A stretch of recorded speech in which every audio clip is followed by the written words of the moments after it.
Luciano, bom dia, Luciano, tudo bom? Esse Luciano tá me ouvindo bem? Weasley, beleza? Então, pessoal, quem puder abrir a câmera aí, fica legal. Bom dia, Luciano, Tânia, Ronaldo. Então, vamos começar o nosso estudo sobre a Mundaka Upanishad. Uma Upanishad muito poderosa, muito forte, muito filosófica. Uma Upanishad que já foi direto ao ponto, né? Então, vamos começar com o Shanti Mantra, que é o mantra de abertura da Upanishad, né? Sempre começa com esse mantra que é uma oração às divindades, ao equilíbrio do nosso corpo, da nossa mente, né? Para a gente entrar nessa conexão e pedir que a gente possa concluir esse estudo da Upanishad, que é um estudo um pouco longo, né, pessoal? A gente já está, acho que agora no terceiro encontro, né? E vai mais alguns encontros, assim, para a gente conseguir abarcar todo o tema da Upanishad. Ela vai aprofundando bastante, vai dando várias visões, né? Então, vamos começar com o Shanti Mantra. Om Badran Karnebi Shrunyama Deva Badram Pashimakshabirya Jatraha Charairangastastu Vansastanubihi Vyashema Devahitan Yadayuhu Swastinana Indro Vidrashravaha Swastinana Pusha Vishwavedaha Swastinana Starkasho Arishtanemihi Swastinano Brihasparti Dadatu Om Shanti Shanti Shanti. Que possamos ouvir o que é auspicioso com os nossos ouvidos, ó Devas. Que possamos ver o que é auspicioso com os nossos olhos, ó puros. Com corpos firmes, louvando o divino. Que possamos viver plenamente a vida dedicada aos Devas. Que Indra, de fama crescente, nos conceda bem-estar. Que Puxã, o conhecedor de tudo, nos abençoe. Que Tarkashia, aquele que é livre de obstáculos, nos traga proteção. Que Brihaspati estabeleça o bem para nós. Om Shanti Shanti Shanti. Bom dia, amigos. Tudo de bom aí nesse domingo? Então, eu acho que é interessante dar uma pequena recapitulada, assim, né? Semana passada a gente não teve encontro, foi o Dia dos Pais. Então, o que a gente viu até agora, assim, né? A gente viu no começo da Upanishad, que a Upanishad foca muito ali na tradição de guru-discípulo, né? Bem no começo da Upanishad ali, o próprio Deus Brahma ensinou para o filho Atharva ensinou para Angira, ensinou para Satyabhara ensinou para Angiras, que é o mestre, o Angiras é o mestre dessa Upanishad, e o mestre da Upanishad, então, está ensinando o Brahma Vidya, o conhecimento de Brahman, a gente viu no começo isso, né? E Sarva Vidya, Brahma Vidya, Sarva Vidya Pratishtam. O conhecimento de Brahman é o fundamento de todo conhecimento, né? A gente viu isso que epistemologicamente, qualquer coisa para ser conhecida tem que estar fundamentada na consciência, né? Não, nada pode ser conhecido sem a presença consciente. Então, a consciência é o fundamento de tudo, também é a nossa busca última, porque o Brahman, o absoluto, além de ser a presença consciente, ele é a felicidade, ele é o fim do sofrimento. Então, é a busca última do ser humano, por isso ele é pratista, ele é o fundamento de tudo, né? A gente viu isso, que esse é o conhecimento, então, que a Upanishad vai abordar. E isso começou ali, né, na pergunta que Shaunaka, então, Shaunaka se aproxima do mestre Angiras e faz uma pergunta muito poderosa, muito profunda, né? Shaunaka pergunta: Kasminu Bhagavo Vignate Sarvanidam Vignatam Bhavatiti. Por favor, Senhor, o que é aquilo que conhecendo se conhece tudo, né? Como poderia haver um conhecimento que conhecendo eu conheceria todo o universo, teria todos os conhecimentos, né? Seria isso possível? A gente viu até que as Upanishads, por exemplo, a Chandogya Upanishad, né, usa a metáfora, a analogia, né, dos potes feitos de argila, dos pingentes feitos de ouro, né? Tudo é uma nomes e formas de uma única realidade. Então, conhecendo essa realidade primordial, substancial, ontológica, a gente conheceria a, a raiz, a verdade de todos os efeitos, de todos os fenômenos, né? E aí, o Anguirás, então, para dar resposta para a pergunta de Shaunaka, né? O Anguirás disse que existem dois tipos de conhecimento: o Paramvidya, o conhecimento superior, e o Aparavidya, que é o conhecimento inferior. E aí, então, o mestre Anguirás, ele definiu ali, né, o que que era o conhecimento inferior. Falou que eram os quatro Vedas, a gramática, a astrologia, a prosódia, a lógica. E a gente, né, trazendo para uma visão contemporânea, né, a gente vê assim que isso significa todo o nosso conhecimento fenomênico, digamos assim, né? Todo conhecimento de qualquer coisa, como se fosse assim o conhecimento das universidades, sejam ciência, seja arte, seja humanidades, né? Tudo, todo conhecimento objetual, fenomênico, o mestre ali aborda como conhecimento inferior, a paravidya. E aí o mestre, depois de falar do conhecimento inferior, ele vai dizer, né? ah, que agora, né? Atá paraiaiá, atá teksharam adigamyate. Atá, agora. Agora tem um sentido muito profundo. Tem um sentido que é depois de estudar todo o conhecimento inferior, né? Como eram feito nas escolas antigas dos Vedas, né? Eles passavam por todo o conhecimento inferior, né? Até na Chandogya Upanishad, que é uma Upanishad muito poderosa também, ali o pai, né? Ensinando para o filho que é o Suetakitu. O Suetakitu vai para a escola, aprende todo o conhecimento inferior, né? Se torna, fica muito arrogante. Isso não é Chandogya Upanishad, né? E aí ele volta para o pai e o pai pergunta para ele, vê que ele está muito arrogante com todo aquele conhecimento, né?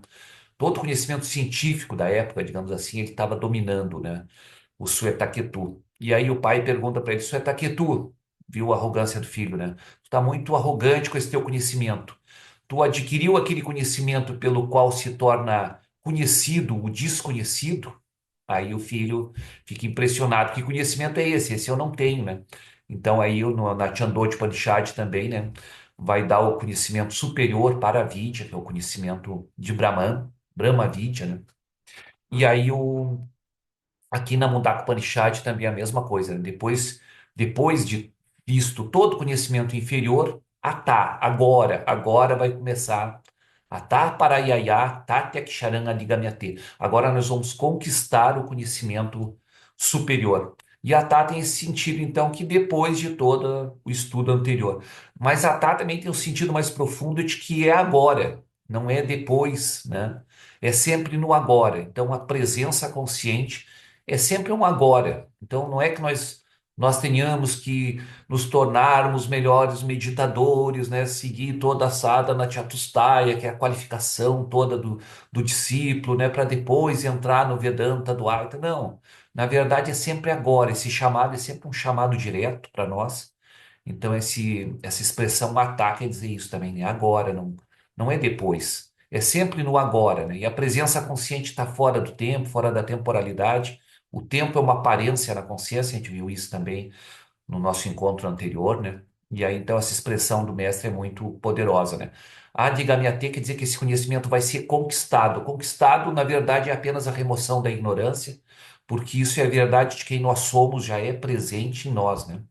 E aí o mestre, então, para expressar então esse akshara, esse imperecível, né, que é a realidade absoluta, que é Brahman, que é a verdade de quem nós somos, é chamado de akshara, o imperecível, porque não perece. Está sempre presente, fora do tempo e não perece. Então, isso vai ser conquistado, a Adigamyate. Aí o mestre, então, dá a definição ali do akshara, do Brahman, da realidade, né? E aí ele diz uma passagem que eu achei é muito poderosa, né? Uma das passagens mais poderosas do mantra, que vai dizer Yatya Drishyam, Yatra Drishyam, Adrahyam, Agotram, Avarnam, Atakshushrotram, Tadyapanipadam, Nityam, Vibhum, Susukshman, Sarvagatam, Tadyavyayam, Bhuta Yonim, Paripashanti Diraha. Traduzir que é um mantra meio longo, muito lindo, né? E foi todas as características do absoluto, é dado ali, né? Características de forma, primeiro, negativa, porque a realidade absoluta não tem como a gente dizer o que ela é, nós só podemos negar aquilo que ela não é. Por isso que o Vedanta Advaita se expressa muito por uma fala apofática, né? Ou apavada, né? O net-net. Então é na desconstrução da ignorância que aquilo que fica é o real, é o que está sempre presente, é o que nós somos. Então é feito todo um processo de negação ali, quando diz que ele é Adrechan, ele é invisível, ele é Agrahian, ele é intocado, ele é Agotran, ele não tem origem, nada origina ele. Não é fenômeno do cérebro, a gente até comentou isso, né? Agotran, Avarnan, ele não tem qualidades, é Brahman Nirguna, porque todas as qualidades dos objetos, das coisas, é uma aparência na consciência. Então, ele é Avarnan, ele é. E aí já negou, né? Nesse processo de net-net, negação, foi negado que ele seja um objeto de conhecimento. Ele não é conhecido como uma objetualidade. Então, às vezes as pessoas dizem assim, eu quero conhecer o átomo, eu quero conhecer o eu, né? Como se você fosse conhecer um algo diferente de você. Mas isso é você, né? Você é o átomo, você é o ser, a presença consciente. Então, a primeira parte do mantra ali nega que ele seja um objeto de conhecimento e depois vai negar que ele seja um sujeito da ação também. Nega ele ser um objeto e nega ele ser um sujeito da ação quando ele vai dizer ele é Atakshushirotran, não tem olhos nem ouvidos, né?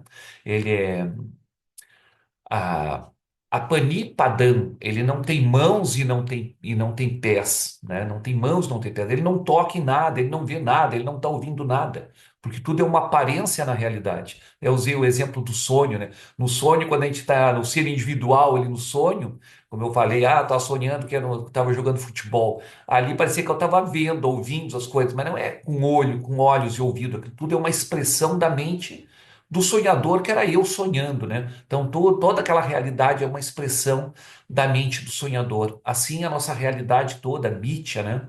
Que é uma aparência da consciência, é tudo produzido pela presença consciente, nada mais é do que uma aparência na própria consciência. Por isso, ele não é objeto de percepção, ele é nirguna, ele não é visto, não é tocado, não tem origem, e ao mesmo tempo ele não é o sujeito da ação, ele não está ouvindo, não está vendo, não está pegando, não está andando, não tem mãos e não tem pés. Então, nessa primeira parte do mantra é feito toda a negação, que é o processo de net-net, depois surge a objetualidade, não há. Uma pura positividade para expressar a expressão, né? Satchitananda, a presença consciente, que é felicidade, que é livre de tudo. Ao mesmo tempo é livre de tudo, foi feita a negação, né? Então depois vem uma expressão da positividade, vai dizer que ele é Nityan, ele é eterno, né?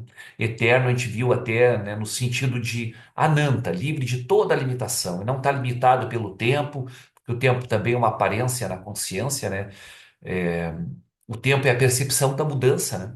Então é uma aparência, uma percepção, uma aparência na consciência. O espaço é a percepção da extensão, então não está limitado pelo espaço. E ele também é Avastu Ananta, ele não está limitado por substancialidade alguma, ou seja, ele é a única substância realmente presente, é a única realidade, né? Assim como nos ornamentos de ouro, a única realidade substancial é o próprio ouro. Embora os ornamentos possam ser muitos, o ouro é um só. Então, nesse sentido aí da analogia do ouro, né? Então, ele é Nityan, ele é, ele é Vibhum, tudo está dentro da consciência, né? Ele é Susukshman, extremamente sutil, porque depois de feito toda a negação, essa pura positividade, que é nós mesmos, que não vai ser compreendida como um objeto, por isso está além da mente, além do intelecto, é uma presença que está agora. No Wisney, no Luciano, no Ronaldo, na Tânia, isso que você é agora independente do que aparece na mente, independente do que você sabe, você não sabe, essa presença é você, né? É isso que ilumina tudo, toda a objetualidade. Tudo do mundo externo é iluminado pela sua presença consciente, tudo do mundo interno, a mente, pensamentos, crenças, tudo é iluminado e é apenas uma aparência nessa consciência. E essa consciência em si mesma, autoluminosa, sua prakasha, é dito no Vedanta, ela é autoevidente e em si mesma ela é a própria consciência. Ela não tem que ser consciente de si como se fosse uma outra coisa, né? Como se uma lâmpada tivesse que iluminar outra lâmpada. Isso é um contrassenso até lógico, né? Então, ela é em si mesma consciente. Nada mais no mundo tem essa característica, né, de ser direto e imediato. Só a consciência é direta e imediata. Só a consciência em si mesma é autoevidente. Tudo mais no mundo é mediado pelos sentidos, mediado pela memória, e a consciência não. Consciência em si mesmo. Todo mundo vai dizer, quando perguntado, você está consciente? A pessoa vai dizer, tô consciente. né? A gente falou até os 8,3 bilhões de pessoas. E isso parece ser um truísmo, uma obviedade. De certa forma é até uma obviedade, mas isso, quando investigado no Vedanta, é que vai nos dar assim, o fundamento mesmo do Vedanta. Porque não é dado atenção para isso. A gente dá atenção sempre para os conteúdos de consciência, mas não damos atenção para essa presença que está livre de conteúdos, livre de qualidades. Ela é avarnã, ela não tem qualidades, ela não é vista, não é tocada. Então, a Upanishad nos trouxe isso, né? E aí, depois de fazer essa belíssima, esse é um dos mantras mais poderosos ali da Upanishad, né? O mantra 6 que descreve então o absoluto, né? Aí vai dizer também, além de ele ser extremamente sutil, né? Vai dizer que ele é, aí vai dizer Yat Tadya Vyayam Bhuta Yonim Paripashanti Diraha, que é o finalzinho desse mantra 6. Vai dizer que ele é avyayam, ele é imutável, ele não mudou. E ao mesmo tempo ele é Bhuta Yonim. Ele é Bhuta, os seres, né? Ele é Yonim, ele é a fonte de todos os seres. E Paripashanti Diraha. Paripashanti é contemplam os Dira, os sábios. Então, esse imutável, Avyayam, é a fonte de todos os seres. E apenas os sábios, os Dhiras, né, os sábios, conseguem contemplar essa realidade, que é em si mesmo, de forma direta e imediata.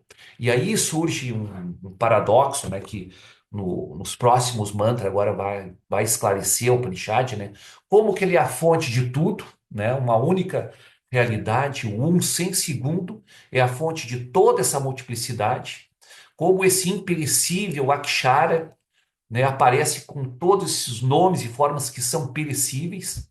Então, ele é um e aparece como múltiplo, ele é imperecível e aparece como toda essa mudança, todos esses nomes e formas perecíveis, né? O Sansara é perecível. E aí vai, o mantra já está dizendo assim que apenas os sábios contemplam que ele é avyayam, ele é imutável. Como ele poderia ser imutável se ele originou todas as coisas, né? Então é dito isso, se teve uma causa original, né?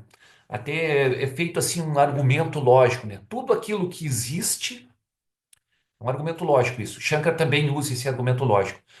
Só para contextualizar e trazer um pouquinho para o Ocidente, né? Na Idade Média, foi feito esse mesmo argumento que Shankara fez também já em várias Upanishads, né? É um argumento cosmológico, digamos assim, né? Um argumento de que tudo tem que ter uma origem, né? Tudo que existe tem que ter tido uma origem. Nada poderia ter existido sempre. Isso até teve um matemático até que mostrou que dá uma incoerência lógica, né? Dizer que uma existência sempre para frente, sempre para trás, eterna, para trás, né? Isso seria impossível, logicamente impossível. Tem uma explicação até matemática para isso. Quem quiser pesquisar depois no YouTube, eu não vou desenvolver agora, tá? Mas existe uma explicação lógica de que isso é um contrassenso. Ou seja, tudo que existe tem que ter tido uma origem. Tudo que está aí tem que ter tido uma origem, né? E essa origem, então, por exemplo, o universo, né? O universo material, que a gente chama de material, né? Ou que a física hoje diz assim, que é matéria, tempo, espaço e energia, né? Mais ou menos isso que a física hoje diz, né? Matéria, tempo, espaço e energia. Então, isso é uma realidade. O universo físico está aí, então teria que ter tido uma origem. A ciência hoje aponta porque é chamado de Big Bang, né? Então, o Big Bang teria sido a explosão que deu origem a tudo. Então, aí o argumento seria o seguinte, ó, isso que deu origem a tudo, ele é anterior à matéria, a tempo, espaço e energia, porque ele deu origem à matéria, a tempo, espaço e energia. Então, ele não é material, ele é imaterial, que é o que o Upanishad nos trouxe até agora, né? Ele é intocado, ele não é visto, ele não é objetual. A consciência não é objetual. Não é material também, né? E até na visão cosmológica também. O que deu origem à matéria, necessariamente, logicamente, tem que ser imaterial, né? E deu origem a tempo, espaço, então não é tempo, espaço. A temporalidade, a espacialidade não pertence a ele. Foi o que o Upanishad nos mostrou também, né? Ele é Nityan, ele é eterno, ele é Ananta, ilimitado, como Shankara diz, né? Limitado no tempo, na espacialidade, na substancialidade, a substância única. E aí, se ele deu origem a tudo isso, a matéria, tempo, espaço e energia, ele estaria anterior a isso. E se ele não é um objeto, ele estaria anterior à própria mudança, né? Porque ele é a causa de todo esse universo mutável. Se ele é anterior à própria mudança, ele é o imutável, que é o que a Upanishad nos trouxe agora, né? Uma visão cosmológica, até nós, a gente pensando assim, tudo que existe tem que ter tido uma origem. Essa origem que deu origem, que originou a matéria, tempo, espaço e energia, ela não é material, ela é inespacial, atemporal e ela é imutável, porque ela é antes da própria mudança, né? Aí o Upanishad vai nos trazer isso. Como que ela, sendo imutável, ela teria dado origem a tudo, né? E aí é que surge um contrassenso lógico. Até, por exemplo, na teoria, se a gente for pensar a teoria do Big Bang, né? Ele é imutável e depois se torna mutável, então ele estaria contrariando sua própria natureza da imutabilidade. Aí é que o Vedanta entra, né, com a sua visão de Maya, sua visão de Mitya, né? Que na realidade não houve uma transformação, no Vedanta chamado de Parinama, não houve uma transformação real do absoluto. Aquele imperecível, Akshara, ele é imutável, ele é Avyaya, ele não mudou. Ele deu origem a tudo sem mudar, né? O que parece também muito difícil de a mente humana compreender. Então o Vedanta vai dizer sim, deu origem a tudo sem mudar, porque tudo é apenas uma aparência nessa própria realidade. Não tem uma realidade ontológica. O mundo fenomênico, né, ele é o que ele é. Ele é fenomênico, ele é um fenômeno, ele é uma aparência. E a única realidade verdadeiramente ontológica é o Akshara, é o imperecível, é o Avyaya, imutável. Por isso ele é imutável. Por isso apenas os Dhiras conseguem, Paripashanti, conseguem contemplar essa realidade neles mesmos. Compreender que isso não mudou. Todo esse mundo de nomes e formas está aí, na constante mudança, né, no constante vir a ser, mas essa realidade em si não mudou. Isso é apenas uma aparência na consciência. E aí o mantra agora vai vir o outro mantra da Upanishad, que é uma analogia muito bonita, uma metáfora muito bonita. Isso que a gente viu até agora foi a recapitulação, né? Então o mantra 7 agora vai trazer uma analogia muito bonita. Vou pegar a tradução aqui do Swami Gambhirananda, né? Tenho o mantra em sânscrito também, mas vamos direto para a tradução já do Gambhirananda.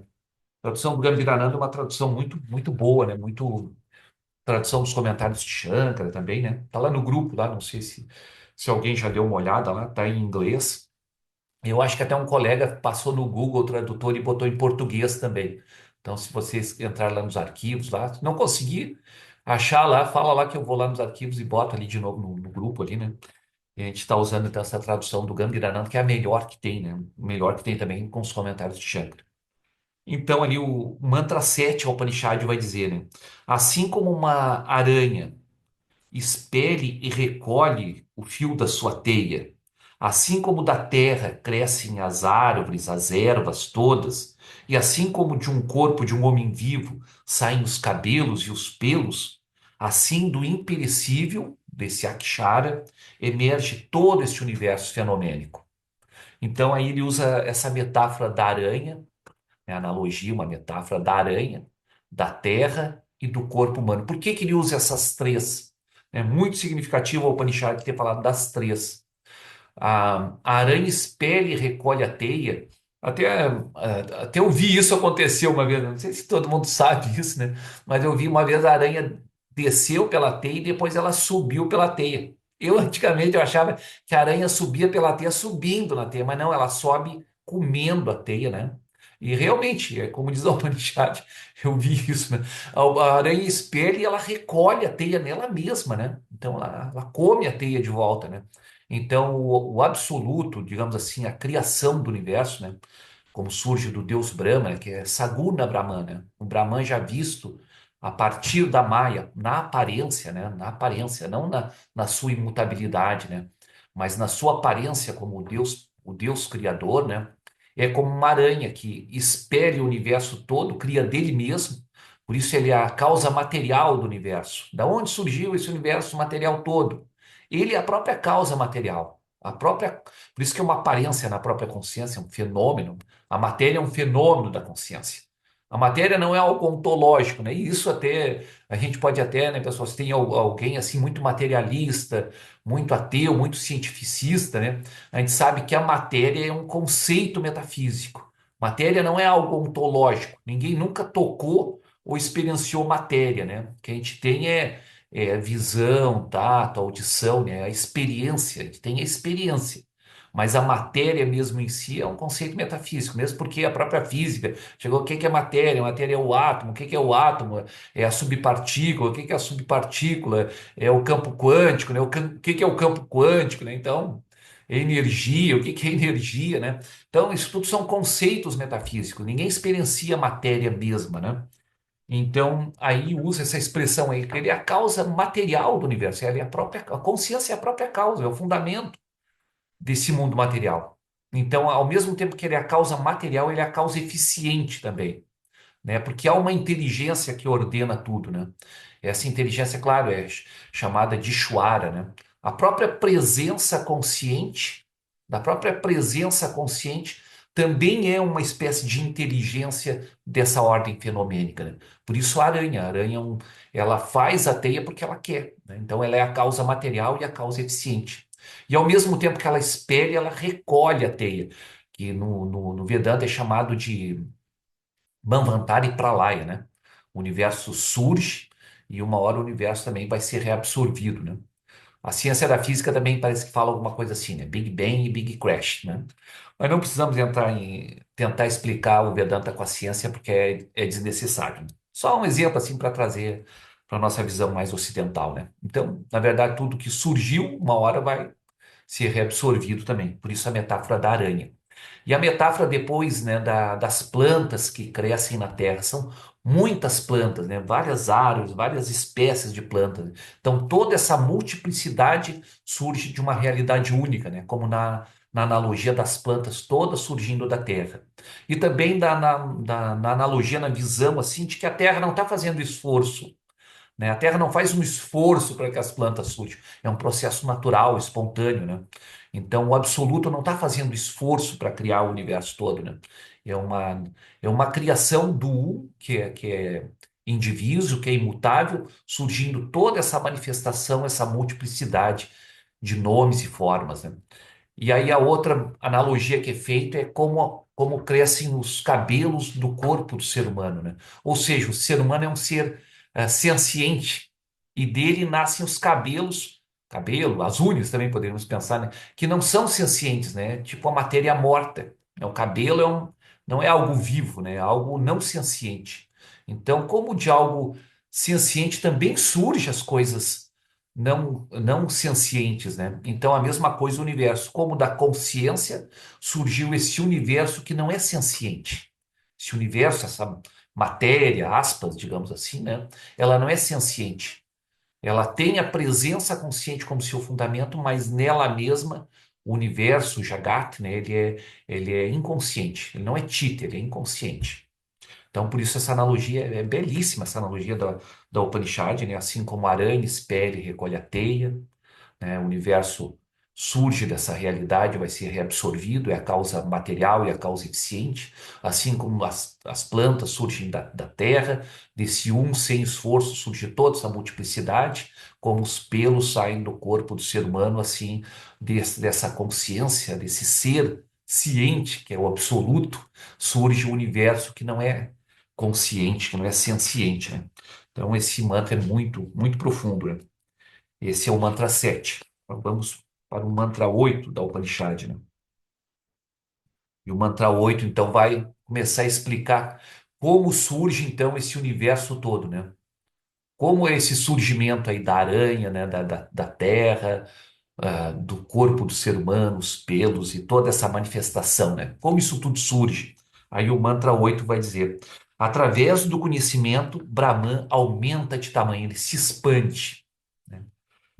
Se expande fenomenicamente, né? Lembra-se que o mantra anterior já disse que ele é adhyayana, ele é imutável, ele não muda. Aqui o mantra já está dizendo que ele se expande, ou seja, aqui já é a nível fenomênico. Dele nasce o alimento. Alimento aqui, a palavra é anna, em sânscrito, né? A tradução literal é alimento. Mas Shankara diz que alimento aqui é tudo aquilo que surge e que vai ser reabsorvido. Assim como o fio é comido pela aranha, né? O aranha espelha e come o fio. Então, o anna, esse alimento, é aquilo que é expelido e aquilo que vai ser comido depois, né? Vai ser reabsorvido. Ou seja, é todo esse universo que ainda está em manifesto. ainda está num campo sutil, digamos assim, né? E aí desse alimento, que é esse manifesto sutil, surge o prana. Prana é muitas vezes traduzido como a vida, né? Essa presença viva a nível cósmico ainda, né? Que é chamado de Hiranyagarbha. E daí surge a mente, o Upanishad está dizendo. Daí surge o prana, surge a mente cósmica, né? E daí os cinco elementos, que é a expressão em sânscrito é Satyam. Mas aqui Satyam é a verdade, né? Até no Vedanta diz assim, o Brahman é Satyam, o mundo é Mithya, é aparência. Então é feita essa, essa díade, né? O Satyam, o real, a verdade, o real Satyam, e o mundo, Brahman Satyam Jagat Mithya. O Brahman é Satyam, é a realidade, e o mundo, Jagat, é Mithya. Mas aqui o Upanishad, como já veio para a manifestação, ela usou a palavra Satyam. Satyam para falar dos cinco elementos. Aí Shankara explica, os cinco elementos ainda sutis é Satyam. Então vê, o Upanishad agora aqui não está mais fazendo essa díade, está dizendo que o mundo fenomênico, os elementos são Satyam. Ou seja, eles são uma realidade empírica, né? No Vedanta também, às vezes se usa essa expressão, né? Porque às vezes fica essa questão, o mundo emite, é uma aparência, então não tem nada aí, então, né? Para que que eu vou trabalhar? Para que que eu vou fazer as coisas? Isso tudo é um sonho ilusório, não tem ninguém aí, né? Então o Upanishad está dizendo, não, isso é Satyam. A nível fenomênico é Satyam. Né? O Vedanta Advaita às vezes usa a expressão Vyavaharika Satya, é uma realidade fenomênica. O mundo é isso, o mundo é uma realidade fenomênica, né? Ninguém está negando os fenômenos, né? A própria ciência está falando a nível fenomênico. Epistemologicamente, isso aqui é um mundo fenomênico. Não há mais dúvida disso. Eu digo, costumo repetir isso, nem para um cético ou para um ateu, entendeu? Não estamos falando em questões de fé, em termos religiosos, né? Até agora, isso aqui é uma questão epistemológica, claro, filosófica, metafísica também, né? Então, claro que ultrapassa os conceitos da ciência, estamos mais entrando em temas, assim, filosóficos, né?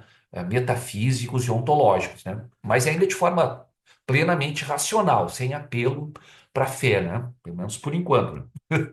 Depois, claro que a fé também está presente, né? Porque o Vedanta está dentro de uma religiosidade, né, pessoal? Então, o hinduísmo é um guarda-chuva muito grande, né? E o Vedanta é uma escola filosófica aí, né? Experiencial, direta também, não só filosófica, na verdade é experiencial e direto, né? E que está dentro desse grande guarda-chuva do hinduísmo, que tem toda uma religiosidade dentro. Por isso a gente está falando em deuses aqui também, né? Mas isso tudo pode ser visto assim de uma forma desmitologizada, né? São aspectos da mente humana, aspectos da realidade cósmica, ontológica, né? Então o mantra está nos trazendo isso agora, né? Quando ele fala a palavra Satya, está falando dos elementos sutis que na cosmologia védica, né, os elementos sutis é que dariam origem aos elementos densos, digamos assim, né? Se a gente quiser trazer para a física, talvez a gente pudesse falar que é o campo quântico. Se quisesse fazer isso, mas acho que não precisamos trazer. Eu fico falando assim porque as pessoas fazem essas analogias, né?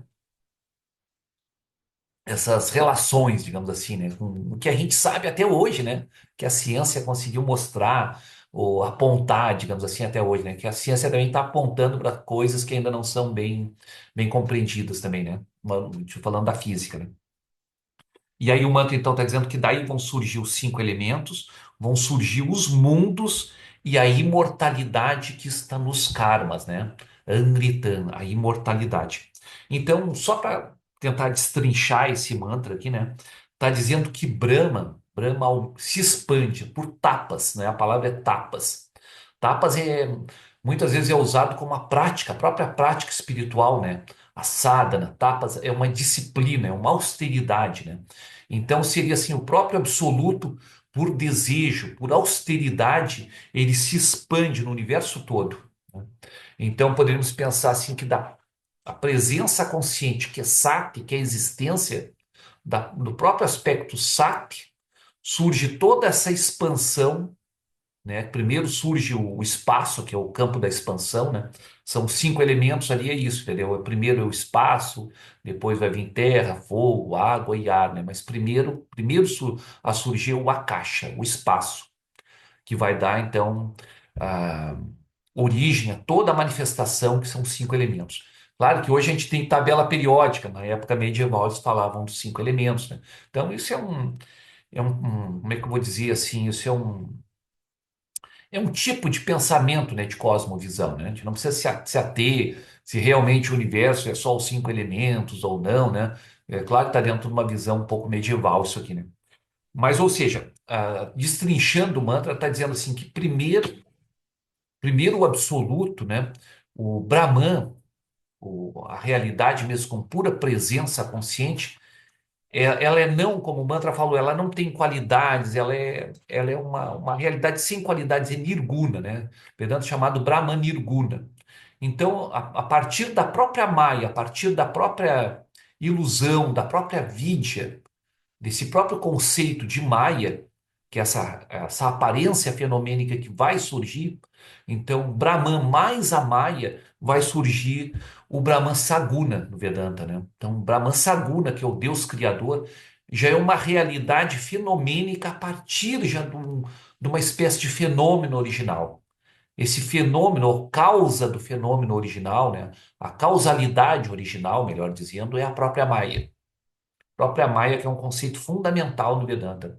Então, a Maya é esse aparente véu que parece cobrir essa realidade nirguna sem qualidades, e essa realidade nirguna sem qualidades, essa pura presença consciente, mais a Maya a nível cósmico, digamos assim, né, a nível cosmológico, surge esse Brahman Saguna, esse Deus criador, né? Então, esse Deus criador, poderíamos pensar assim, é o Deus que ele é onipotente, onisciente, onipresente, né? Então, de Sati, que é a pura existência, surge a onipresença, ou seja, a expansão em todo o espaço, ele é onipresente. Onipresente vem da própria existência, que é tudo, né? Tudo é existência consciente. Não há como eu sempre digo assim, não há como falar de existência de qualquer coisa, ontologicamente, postular a existência de nada sem a presença consciente, que é uma existência que não pode ser negada. Ninguém pode dizer não estou consciente. A presença consciente é autoevidente e inegável como real. Então, esse é o fundamento do Vedanta. Então, de Sati, essa presença, surge a onipresença desse Deus Criador. De Tite, a pura consciência, surge a onisciência, né, desse ser que sabe tudo e de Ananda, né, aquilo que nada falta, que é pleno de tudo, surge o poder de fazer tudo, né, a onipotência de Ishwara. Então, a partir de Maya surge Ishwara, de Ishwara depois, né, surge Hiranyagarbha, que é a mente cósmica, a mente de Ishwara, digamos assim, no Vedanta chamado de Hiranyagarbha. Poderíamos pensar no logos, né, de todo o universo. Todo o universo fenomênico nosso, ele tem um logos, ele tem uma, uma coerência, né? Uma inteligência, uma coerência. Também tem muita gente assim que a nível cosmológico diz, né, se deu origem a tudo e tudo tem um ajuste fino, extremamente preciso, né? Todo o nosso universo tem um ajuste fino, extremamente preciso, né? Se uma mínima diferença em qualquer uma das quatro grandes forças, em qualquer coisa do universo fenomênico, já a gente nem estaria aqui, né? Então é um ajuste fino muito preciso para ter surgido assim de uma, como é que se diz, por acaso, né? Como alguns materialistas tentam sustentar, assim, que seria por acaso. Então, muitos argumentam, assim, a presença de um design, né? De uma inteligência, né? Que controle isso tudo, né? Como a gente viu na analogia da aranha, o Upanishad Mahayana está dizendo isso, né? É a causa material, mas ao mesmo tempo tem que ser a causa eficiente. Então, tem que haver uma inteligência aí presente em tudo, né? Então, a mente cósmica, isso, Hiranyagarbha é essa inteligência em tudo, né? Tudo tem uma lógica, né? As próprias leis da física, elas estão mostrando que há uma coerência lógica em tudo, né? É inegável que há uma coerência lógica no universo fenomênico, né? Inclusive, os próprios cientistas, o próprio Newton, né? Todos os grandes cientistas ali, eles buscaram a compreensão dessas leis da física, porque eles acreditavam mesmo que houvesse um design inteligente, né? Houvesse uma inteligência por trás de tudo. Portanto, deveria haver uma ordem e as leis da física, né? Senão, poderia que não houvesse as leis da física, poderia que tá tudo surgindo aqui por acaso e não teria lei nenhuma e fosse só uma aleatoriedade o tempo todo, né? Poderíamos pensar assim também, mas, por exemplo, Newton não acreditava nisso. Por isso, Newton também buscou as leis da física numa certa crença, né, que existia uma inteligência por trás de tudo. Então, o Upanishad nos coloca isso como Hiranyagarbha, a mente cósmica, né? Da mente cósmica, então, surge agora os elementos sutis. Vidyaranya, não sei se eu já comentei aqui na nossa abordagem da Mundaka Upanishad, né? Vidyaranya é depois de Shankara, já é no século XIII, né? Shankara é do século VIII, né? E Vidyaranya faz uma analogia muito bonita, fica bem fácil de compreender esse mantra, o ensinamento desse mantra, né? Que Vidyaranya diz que é como um quadro que vai ser pintado. Primeiro a gente tem o tecido puro, né? O tecido puro, fazer a tela do quadro, tecido puro. Esse tecido puro, branco, puro, é o Brahman Nirguna, a pura presença consciente, a realidade ontológica e substancial, é o tecido puro. Esse tecido endurecido com amido já é a Maya, já é uma aparência que está como se estivesse envolvendo esse tecido. Então o tecido vai ficar endurecido com amido. Esse tecido endurecido com amido, que é a tela agora onde vai ser pintado o quadro, é Ishwara. Ishwara é Deus, no caso assim, né? Uma visão teísta seria Deus, né? O controlador de tudo, né? Tem um mantra muito bonito na Suetara Upanishad, que lembrei agora, né? Que o próprio Mahishwara, o próprio Ishwara diz, né? Ele diz assim: saiba que a Prakriti é Maya e eu, o Mahishwara, sou Mayayin. Ou seja, o mundo material, a Prakriti é Maya, uma ilusão. E eu sou o ilusionista. Eu sou aquele que controla essa ilusão. Então é um mantra da Suetara Upanishad muito bonito, né? Que tá, Vidyaranya também coloca isso, né? Então, o tecido agora com Maya é Ishwara. Ou seja, Ishwara não é controlado pela Maya, ele ao mesmo tempo ele é o controlador da Maya. É diferente de nós, a gente também é uma aparência na Maya. O Weasley como indivíduo, Luciano, Ronaldo, a Tânia, né? A gente aparece como um indivíduo, a gente está na Maya, mas a gente não controla a Maya, a gente é controlado pela Maya. E Ishwara, na verdade, quem é Ishwara, o Brahma Saguna? É o próprio Brahma Nirguna, mas aparecendo como Maia, mas não como nós, seres individuais controlados pela Maia. Ele é o Maiyin, ele é o controlador da Maia, né? Como diz a Suetara Upanishad, e a Mundaka Upanishad está apresentando como Hiranyagarbha, essa inteligência, essa mente cósmica. E daí essa mente cósmica, então, projeta os Satyam, que são cinco elementos. E Vidyaranya, na metáfora, ele usa a metáfora que Hiranyagarbha projeta tudo como se fosse os risquinhos a lápis de um quadro, né? Antes do pintor pintar o quadro, ele faz o desenho tudo a lápis, né? Desenha tudo, que ele antes de botar as tintas ali, né? Ele faz o projeto, digamos assim, todo a lápis, né? Isso esse seria o plano sutil, né? Então, todo o universo, antes de se manifestar, ele já está, de certa forma, no campo sutil, né? No campo sutil, como que, como que desenhado já, né? Até esse dia eu estava fazendo uma analogia assim que hoje se usa muito, não sei se vocês já conhecem, assim, o pessoal está usando hoje muito as impressões 3D, né? Então primeiro você bota no computador ali, né? Faz todo o desenho do molde que você quer, né? E a impressão 3D aí vai pegar aquele plástico, aquele material e vai imprimir aquilo que já estava no computador, né? Então serve como uma analogia assim desse campo sutil, né? Dali do campo sutil é que vai vir a manifestação depois no campo denso, né? Então, se a gente quiser fazer uma analogia também, quiser fazer, não, é feito no Vedanta uma analogia, né? Em nós agora, não a nível cósmico, mas a nível individual, né? O plano causal, Ishvara, como sono profundo, né? Hiranyagarbha, né? Esse plano sutil, como a mente, ainda a mente, por exemplo, do sonhador nos sonhos, né? E depois depois dos risquinhos a lápis aí, né? A tela já com toda a tinta, o quadro todo pintado, que não é Hiranyagarbha, mas é Virati, né? O próprio universo fenomênico, com a gente, por exemplo, do mundo acordado, né? Então, às vezes é feito a nível individual, assim, essa relação do cósmico com o individual, né? Em nós a gente tem o sono profundo, né? Que é o causal, que é Ishvara, ou Brahman mais a Maya, que é Ishvara o plano sutil nosso, que é Hiranyagarbha, a nível mental, né? como num sonho, tudo está na mente da gente. Ali no sonho não há realidade grosseira nenhuma, é só algo sutil, algo mental, né? E a nível agora, quando a gente está acordado, a gente tem um universo, então, através dos sentidos, né? Através das coisas já, como se fosse a tela toda pintada, né? Então, o mantra está trazendo isso aí. E aí depois vai dizer, nesse sentido, que daí desses elementos sutis surgem todos os mundos que estão aí, e daí a imortalidade que surge do karma.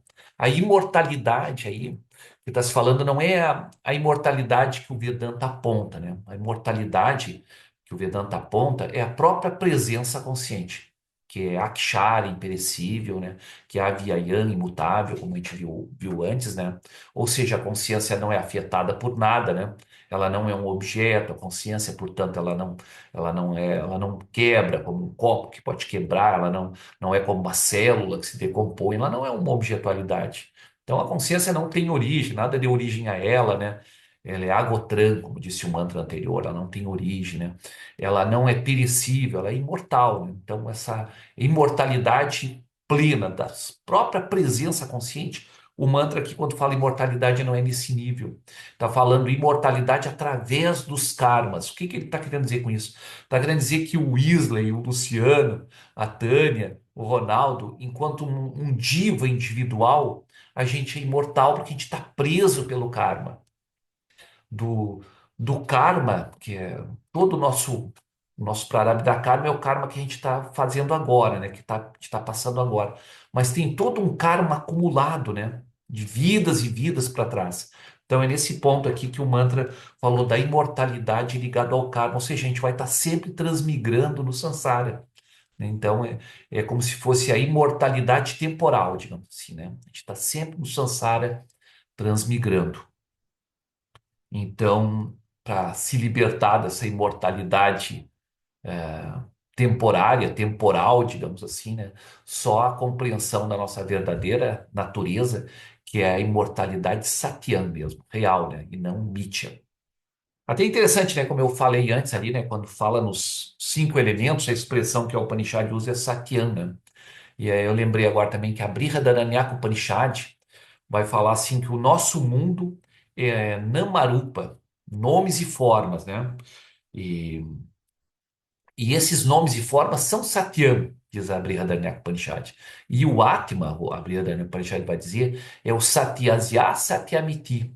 Ou seja, ele é a realidade dessa verdade, desse Satyam. Então é colocado não o mundo como mítia, né? Porque o Vedanta às vezes coloca o mundo é mítia e a pura presença consciente é Satya.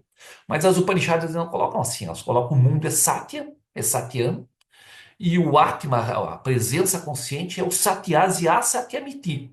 É a realidade dessa realidade. É a verdade dessa verdade, né? Então, só para colocar assim que esse nosso mundo também não se há que negar o fenomênico, né? Então vamos agora para o mantra 9, que é o final dessa primeira parte aqui da Mundaka Upanishad, né? E aí vai dizer que dele, que é onisciente em geral e onisciente no detalhe, a expressão é Sarvagnya, Sarvagnya, Jnana, né? Sarvagnya e Sarvaviti. Ele é onisciente no geral e no detalhe, e cuja austeridade, que é o tapa, né, é constituído pelo próprio conhecimento. Ou seja, o tapas, essa expansão dessa realidade que não muda, que não, na verdade, não se expande, é o próprio conhecimento, é a própria presença consciente. É, como eu falei, a próprio Tite, a consciência, agora é o conhecimento que Ishvara tem. Ishvara conhece tudo, né? É, evolui em Brahma, Brahma como o Deus criador agora, né? Hiranyagarbha. E surge o Namarupa, nome e forma, né? E o alimento também é dito. Alimento é o mundo fenomênico. Alimento, como eu falei, é como a teia da aranha, que é expelida, e depois alimento aqui é toda manifestação, agora está falando. Então, é o mundo de nomes, formas, manifestação. Vedanta chamada Namarupa Vyavahara.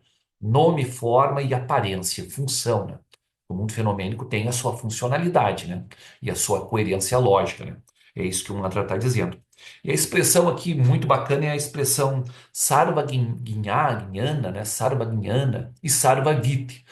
Essas duas palavras, essas duas expressões estão dizendo a mesma coisa. Ele é onisciente. Mas por que que ele usou as duas? Sarvagna e Sarvaviti é a mesma coisa, é onisciente. Porque, como o próprio o Gambhirananda ele já traduziu, né? Ele conhece tudo no geral e conhece tudo no particular.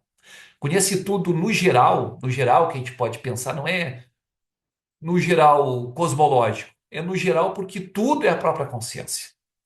Como o Arjuna diz para Krishna na Bhagavad Gita, né? Só tu conhece a ti mesmo por ti mesmo. Ou seja, a consciência em si mesma é consciente. É Sarvagna por isso. Ela conhece tudo como ela mesma. Então, a consciência conhece a si mesma como consciência e por isso conhece tudo. E nós mesmos, né? O objetivo do Vedanta, que é o despertar, digamos assim, no Vedanta, né, que conduz a Diva Mukta, é a gente ter essa compreensão, que é o que Shaunaka perguntou, né? Isso aqui é a resposta para Shaunaka, que é aquilo que conhecendo se conhece tudo. Então, quando você, o Isley, Luciano, Tânia, Ronaldo, se conhece a realidade de você mesmo, você conheceu tudo. Conheceu tudo do universo. Tudo como realmente é, o que as coisas realmente são. O que as coisas realmente são é o Atma Brahman. Isso é a realidade ontológica, substancial. Então, isso é Sarvagna.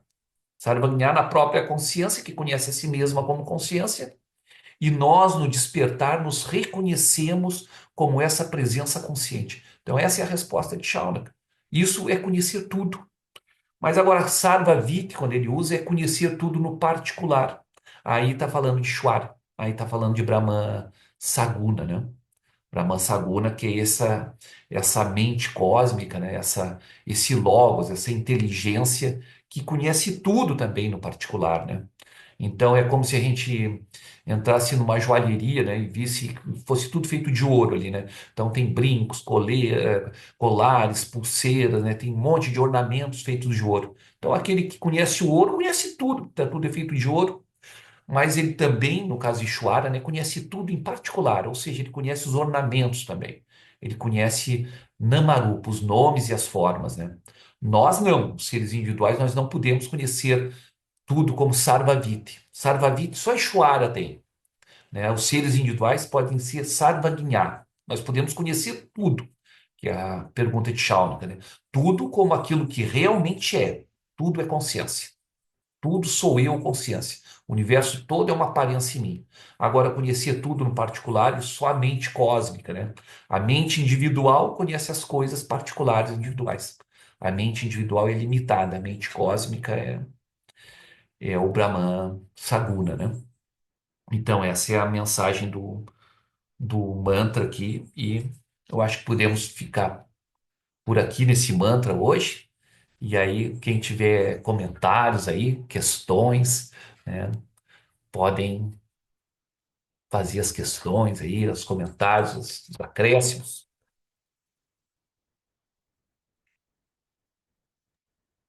Oi, tá me escutando, Eduardo? Tô ouvindo, Wesley. Eu achei. Bom dia, né? Primeiro para todo mundo aí.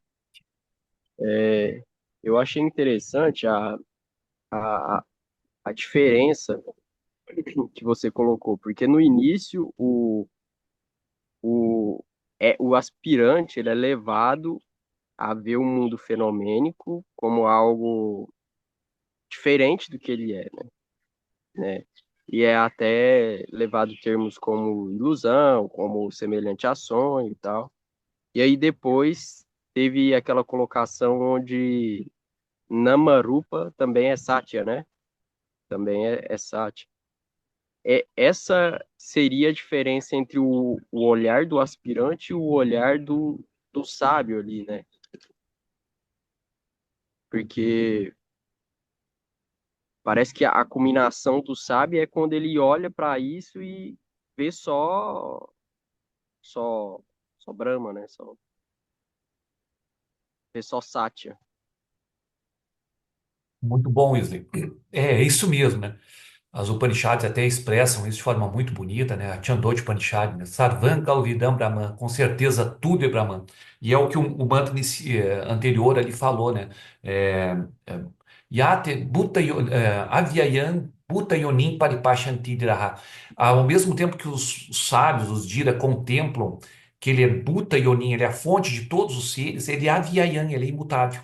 Então, essa compreensão de que ele é imutável, de que do imutável surge toda essa aparência mutável, né? Então, na verdade, isso é uma aparência do ontológico, né? Assim como os pulseira, brinco, colar, é o namarupa, é nome, forma, função, um serve para botar no pulso, outro serve para botar no pescoço. Então, essa tian tem uma funcionalidade ali, né? Mas, ao mesmo tempo, o ontológico é só o ouro. Assim, essa presença consciente. Então, só o sábio, um Dira, consegue compreender que ele é a fonte de toda a criação, Bhuta e Onim, e ao mesmo tempo ele é imutável, ele não mudou. Porque a visão comum é de que, por exemplo, Big Bang, né? Então, era uma causa inicial e agora virou toda muda. Então, se transformou. Agora se transformou. A visão do Vedanta é não se transformou. Por isso, não é Parinamavada, não é uma transformação real. É, Vivartavada. Vivarta é uma transformação aparente. É isso que o Vedanta diz, né?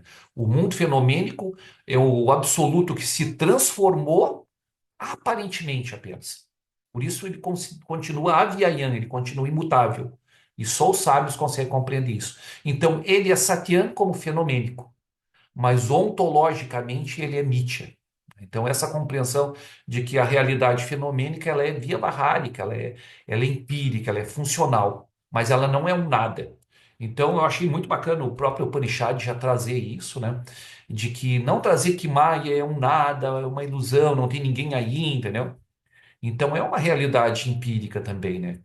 Que há que ser considerado e o Upanishad considera isso. Mesmo porque quando o Shaunaka faz a pergunta, o Anguiraj já começa dizendo que há dois tipos de conhecimento. Ele fala do conhecimento inferior, ou seja, do conhecimento das coisas empíricas, que são necessárias também, né? Embora seja um conhecimento de ordem ontológica inferior, né? Então, ontologicamente ele é inferior, ele é fenomênico. É o que o mundo nosso é mesmo, né? O nosso mundo é fenomênico. O que que é o ontológico mesmo? O que que é o real do nosso mundo fenomênico? A física ainda não chegou nessa resposta, né? Ah, é o campo quântico, o que é o campo quântico, entendeu? Então, o que é essa realidade mesmo em si, né? O Vedanta Advaita dá uma resposta para isso, dizendo que a consciência, ela não pode ser negada, ela é uma existência que não pode ser negada. Ninguém pode dizer não tô consciente. Então, nós já temos acesso a essa realidade ontológica que é a própria consciência, porque a consciência é inegável. Não podemos dizer que não existe a consciência. É autocontraditório isso. E essa consciência ela não é objetual, né? Como o Upanishad falou, né?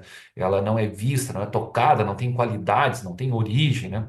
Então, todo esse caminho que o Upanishad está fazendo, ele é bem como você falou mesmo, cara. É essa percepção de que o mundo fenomênico está aí, que o empírico está aí, e ao mesmo tempo a compreensão dessa realidade substancial, ontológica, né? A nível cósmico aqui ainda, claro, está falando a nível geral, né? De que toda manifestação surge, que tem uma ordem aí, né? As Upanishads ali tentam dar uma ordem que desse sutil surge elementos sutis, dos elementos sutis depois vai surgir o universo grosseiro todo, né? Claro que é uma explicação cosmológica, né? Falam em cinco elementos, a gente pode falar na tabela periódica, se quiser, né? Mas veja bem, isso tudo é uma aparência. Isso não é um ontológico. A própria tabela periódica, se for perguntar para um físico, os elementos da tabela, o que que eles são em si, na realidade última? Não se sabe, né? Não se sabe. Isso tudo é um fenomênico, né? E na própria física, né? Ninguém viu o átomo nunca, né? Átomo ou elétron, digamos assim, as subpartículas, né? É uma inferência. Isso tudo é uma inferência da mente humana, né? Então, tudo, na verdade, é uma aparência na mente humana e é um conceito metafísico, né? A própria física, na verdade, está lidando já com conceitos, não com algo experiencial direto, né? Nada é experienciado. Ninguém viu, não tem microscópio para ver o Quarker, né? É uma inferência que é feito ali, né? Só para trazer essa explicação da física, às vezes, que a gente acha que o nosso mundo ele é concreto, né? O Upanishad está nos dizendo que esse nosso mundo não é concreto, né? Hoje a gente já está meio que sabendo disso, que esse mundo não é concreto como a gente está achando que é, né? Até eu acho muito bacana uma expressão da Brihadaranyaka Upanishad, só para concluir a tua questão ali, né?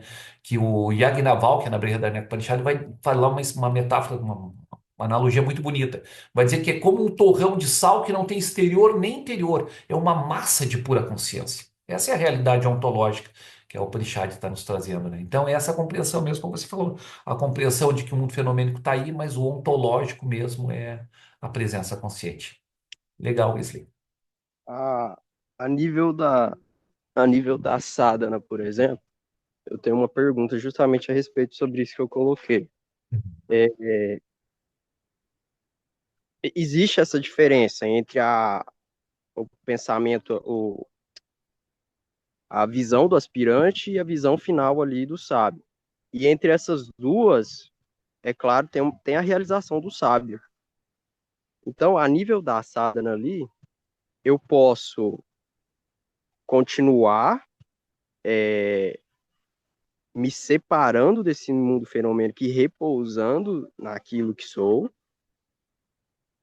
até o culminar dessa, vamos dizer assim, dessa fissão, dessa ilusão de sujeito e objeto. Eu posso continuar nessa prática, vamos assim dizer? Porque hoje eu me vejo assim, mergulhando entre as duas. Por exemplo, eu pratico essa separação, me repousando ali no observador, só que em um momento ou outro eu também pratico olhar para as coisas e me lembrar que aquilo é uma coisa só, né? Então, no início tem essa prática onde você se separa, e às vezes também eu tento, né, pelo menos tento, olhar e falar, é só uma coisa só, sabe? O que você acha? A nível da sadhana mesmo, perguntando para alguém mais experiente. Muito bom, muito Você bom. pode fazer essa prática onde você repousa em si ali e permanecer nela até que ocorra a fissura ali, vamos dizer assim, a fissura, a realização dessa. Ou tudo bem, de vez em quando dá essa variação entre práticas assim e tal. Muito bom, Wesley, muito bom. Eu acho assim que a Upanishad já mais ou menos disse isso que você falou, né? É, eu acho que a prática é justamente essa mesmo, né? Assim, né? A gente faz o processo do net-net no Vedanta, que é uma prática, uma sadhana, né? Que é uma espécie de separação, né? Também no Vedanta é chamado Drikdrisha Viveka, separar o vedor do visto, né? Então, é feita essa separação. E nessa separação a gente repousa, então, no Sakshibhava, no observador, né? Que não é nem nada visto. Isso é uma prática, assim, digamos assim, epistemológica, uma prática de compreensão, né? Para a gente ver que a presença consciente, ela não é a objetualidade, não é os nomes e formas que estão aparecendo, porque isso tudo está passando na minha consciência. Está passando, em última análise, efeito da própria consciência, né? Mas, assim, nessa prática do observador, sim, é feito esse processo de separação, de viveka, né? Viveka é essa discriminação, essa separação, né? E aí é feita essa negação, como o mantra da Upanishad fez toda a negação, né? Adrishyana, Agrahyana, Agotrana, não é tocado, não é visto, não tem qualidades, fez toda a negação, não toca, não tem pé, não tem mão, fez toda a negação. Depois vai dizer que os sábios contemplam como Bhuta Yonin, né? No imutável e ao mesmo tempo Bhuta Yonin, ou seja, é esse retorno mesmo, como você falou, né? A essa multiplicidade na compreensão agora de que tudo é uma aparência na consciência e tudo, no fundo, é feito de consciência, né? Gaudapada, o mestre do Shankara, até mestre do Shankara, na Karika, tem um verso dele que ele diz isso também, né? Ele diz assim, que tudo que percebemos, né, do mundo fenomênico, na verdade, é um pensamento, uma representação. E esse pensamento nada mais é do que feito da própria consciência.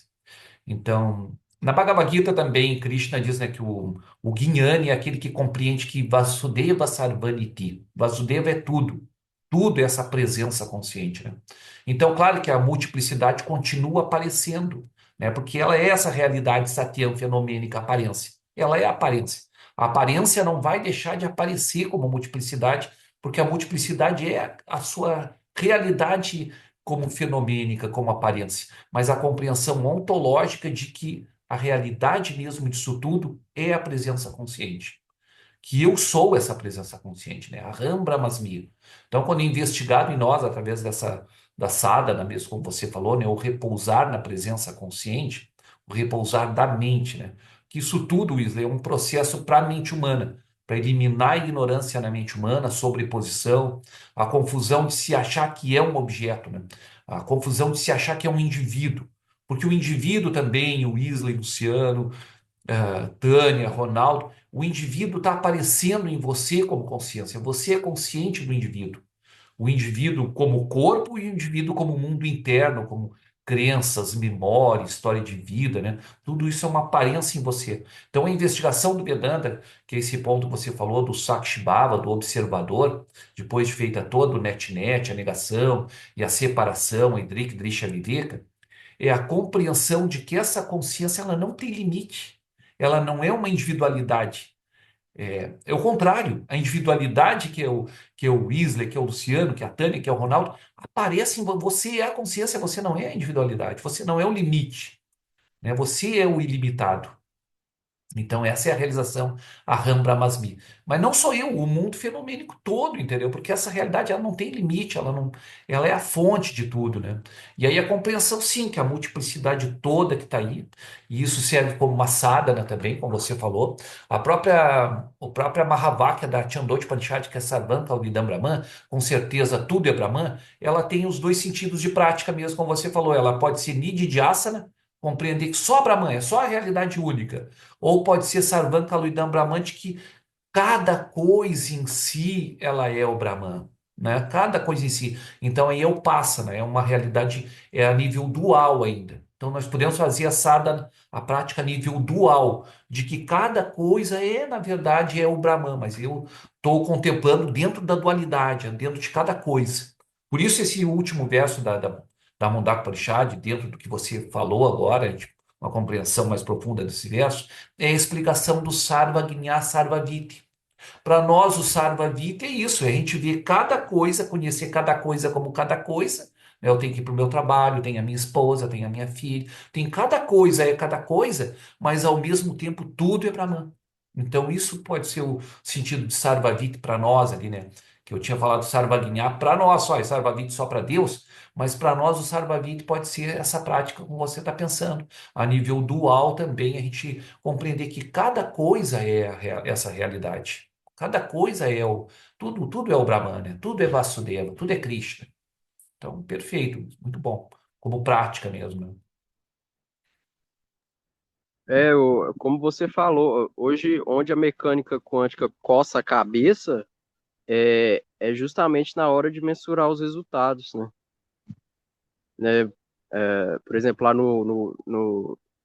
na- no exemplo que a gente tem da dupla fenda lá, né? Todo o problema está na hora de mensurar o resultado. Eles sabem que as partículas se comportam como onda ou como partícula mesmo, né? Mas na hora de mensurar o resultado, aquilo se altera. Então, coça a cabeça, porque como que eu vou separar aquele que vê do que é visto, né? Então, surge aí já por lógica o próprio argumento que as Upanishads deixam, que o Vedanta deixa. É, aquilo que é visto não pode ser separado do que vê, né? Então, como que eu tiro um resultado sem alguém para observá-lo? E é aquela coisa, mesmo que vai se aprofundando, aprofundando, aprofundando, tem que ter alguém lá, né? Tem que ter alguém para.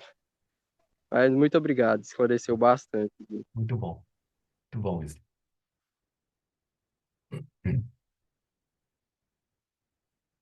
Bom, eu não tenho nenhuma dúvida não, mas é só um comentário mesmo. Esse oitavo verso foi maravilhoso, né? Nossa, o quão profundo ele foi fantástico.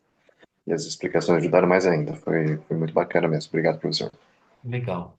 Legal, Luciano. A Upanishad ela é muito profunda, né? Uma Upanishad muito filosófica. Ela já vai direto no ponto, né? Ela trouxe a realidade absoluta, descreveu muito bonita ali naquele verso Adreshan, Agrahian, né? No processo de negação, no processo de trazer a positividade, de compreender ele como a fonte de tudo e ao mesmo tempo continuar como o Akshara, o imperecível, o imutável, a Vyayam. Uma Upanishad muito profunda mesmo, né? E agora trazendo esse último verso aqui, que ele é Sarvagna, Sarvaviti, né? Conhece em si mesmo, por si mesmo, a consciência é autoconsciente, né? E ao mesmo tempo em toda a particularidade do mundo de nomes e formas. É uma Upanishad muito poderosa, cara. Por isso eu escolhi essa Upanishad, né? Já ir direto no ponto, né? Realmente muito bacana mesmo. Legal, Luciano.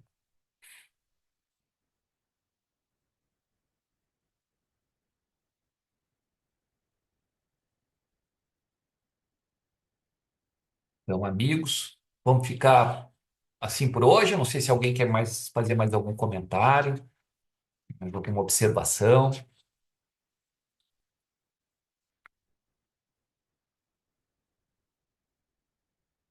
É isso então, né? Então, vou terminar de novo com o Shanti Mantra, né?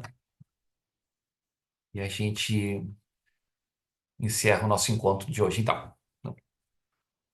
Om Badram Karnebi Shrunyama Deva Badram Pashimakshabirya Jatraha Sharairangastasthu Vansastanu Yashema Devahitan Yadayuhu Swastinana Indro Vridajravaha Swastinana Pusha Vishwavedaha Swastinana Starkasho Arishtanemihi Swastinano Brihaspati Dadatu Om Shanti Shanti Shanti. Bom, que possamos ouvir o que é auspicioso com os nossos ouvidos, ó Devas, que possamos ver o que é auspicioso com os nossos olhos, ó puros, com corpos firmes, louvando o divino, que possamos viver plenamente a vida dedicada aos Devas, que Indra, de forma crescente, nos conceda bem-estar, que Puxão, conhecedor de tudo, nos abençoe, que Tarkashá, aquele sem limites, nos traga proteção, que Brihaspati estabeleça o bem para nós. Om, paz. Paz, paz. É isso